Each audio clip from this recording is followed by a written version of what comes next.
Well, I guess that was an interesting episode, wouldn't you say? Hello, everyone. We're back here with the Z-Man Show. Mike here talking The Ones Who Live, episode 4, called What We, and then no answer to the back end of that. But I noticed episode 5 is called Become. And, let's just get straight into it, guys. Tonight's episode was a bit lackluster. Let's just be very honest with it. It's not so much the acting. That wasn't really the problem.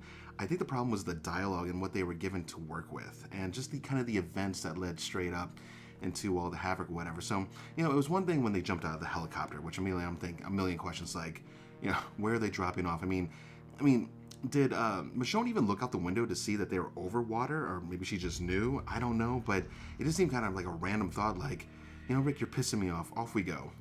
And then right out the door, and let's hope we land on something safe. So luckily it was water.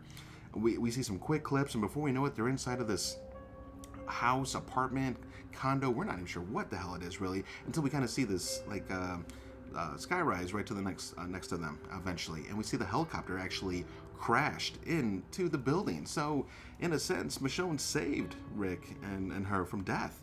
But I guess because of all the zero visibility and all the crazy rockiness from the air and whatever, and out of the storm, okay, well, let's just go with it. But now we got these two, and they're bicker bantering back and forth, because Rick's trying to explain to her, like, why he can't go with her, and she's like, you're lying, you're lying to yourself, you're lying to me. And I'm really trying to sit there and sort through all this, and I'm just like like, I see Michonne's point, and by the way, she wins Mother of the Year award, I guess, at least for going out, or wanting to go and find her husband and the father of her children, and the hell she went through to get there. I mean, some could argue, say, you left your children, but Judith wanted her to go and find him. I mean, I get it in a way. But Rick has a very solid and stable point, and it's that you do not F with the CRM. They F with you, and they do it majorly, big time. And the fact that she's just kind of like, Rick, it'll be fine, or whatever like that, I'm like, will it? Because, and by the way, Rick's working off the premise that, what if? And like, what if that, Jadis decides, because, it could expose her too, because she's the one who saved Rick and brought him to the, to the whole community of CRM. But again, guys, I'm just not quite seeing Michonne's point. Like, Rick's point makes sense to me. Now, maybe it's because I'm a guy and we all think like guys, or maybe it was written like a guy's standard, standard point of view or whatever. But Michonne, I just didn't quite. Her selling point was not quite as strong, in my opinion, and it just kind of got awkward over time. The pacing, I feel, right? Like, just from in the building, and then suddenly, she storms out and heads to the front, and that's when I guess the CRM sent a backup helicopter to destroy the evidence that there was ever a helicopter to begin with. They like to do that, I guess, so there's no questions asked, like, where are helicopters coming from? Although these guys are flying all over the place, it seems, in this local area all the time. So does it really matter that you cover the evidence? I don't know. Protocols, right? I guess they got to go with it. But yeah, the fact that, they shot missiles at the building complex, which I thought was next door, but apparently, I guess it was one and the same. I don't know. It's convoluted. It doesn't really make a lot of sense to me. But the fact that they're running around this building, it's pretty much getting ready to full on collapse.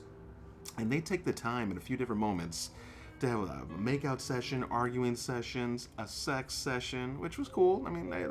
About time, I guess. But inopportune times, right? I just feel like, when they got in the elevator and they're heading down and they start making out, I'm like, man, you guys are just some horny sons of guns. Because let's preserve life first, and then we can get down to all the crazy business afterwards. I don't know. Maybe that's the boring side of me. Maybe it's more about being spontaneous and whatever else. That they were, I guess.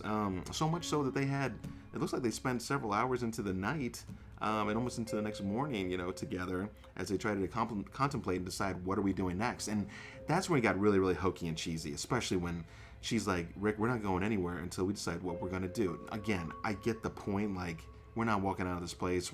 I need to know where you stand, but the building is falling down. And she made a comment, something like, I want to know where we're going to be when we leave here.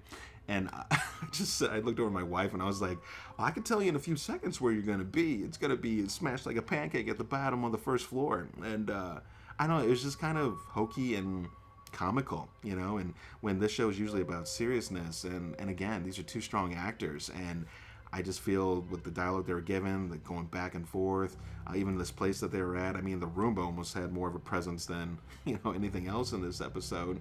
It was just very odd. I'd love to know what you thought about it. Really, there's not much else to hit on other than Rick was just hell bent on going back, which I'm like, well, what does that look like? I mean, what kind of lie are you going to spend this time? I mean, you're already all over the General's radar, so that's probably not going to work out very well. And then if they leave, well then, I mean, Jadis might believe that they're dead, but if I was Jadis and kind of the vengeful spirit that she is these days, why not just send the chopper anyways and wipe out the Alexandria colony and whoever else is over there? These are good questions. I don't know.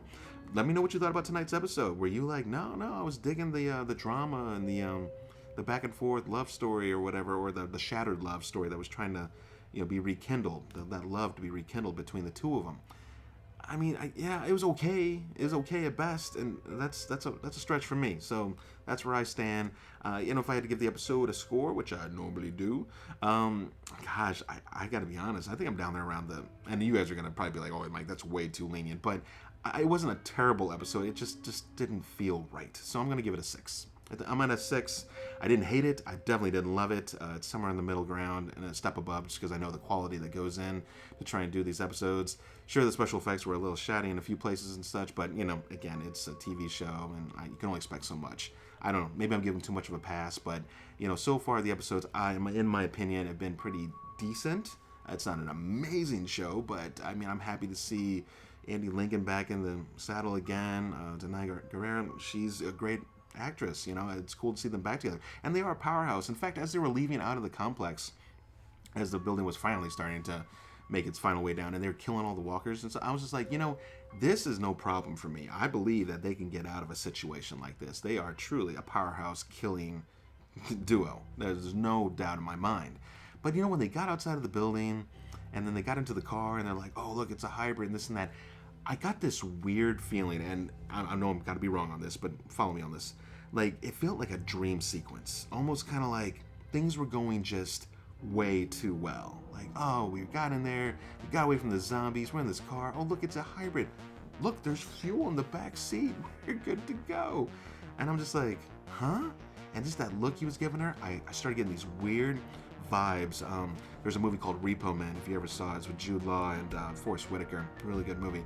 Anyways, there's something that happens at the end that's really, if you haven't seen it, I'm not going to spoil it for you, but it's a really cool twist, and I just did not see it coming, and I'm just kind of feeling it here. And anyways, I know I kind of gave a little bit of away there, but the movie's been out a long time, so if you haven't seen it, sorry. But anyways, the point is that it just felt odd, and I hope we don't get to the final episode and if Andy and Denai are just like, yeah, we're good, we're ready to exit the show. If they're like, oh yeah, they actually died in the building, and anything that happened after that was just kind of all in their heads or something like that, or a dream sequence or something. Whatever. It just seemed odd. So I'm done with my rant. I know I'm not making sense tonight. It's been a long weekend, so thanks for coming out to watch, everybody. Again, let me know what you thought about the episode in the comments. More to come, and I will catch you guys at the next review. See you guys.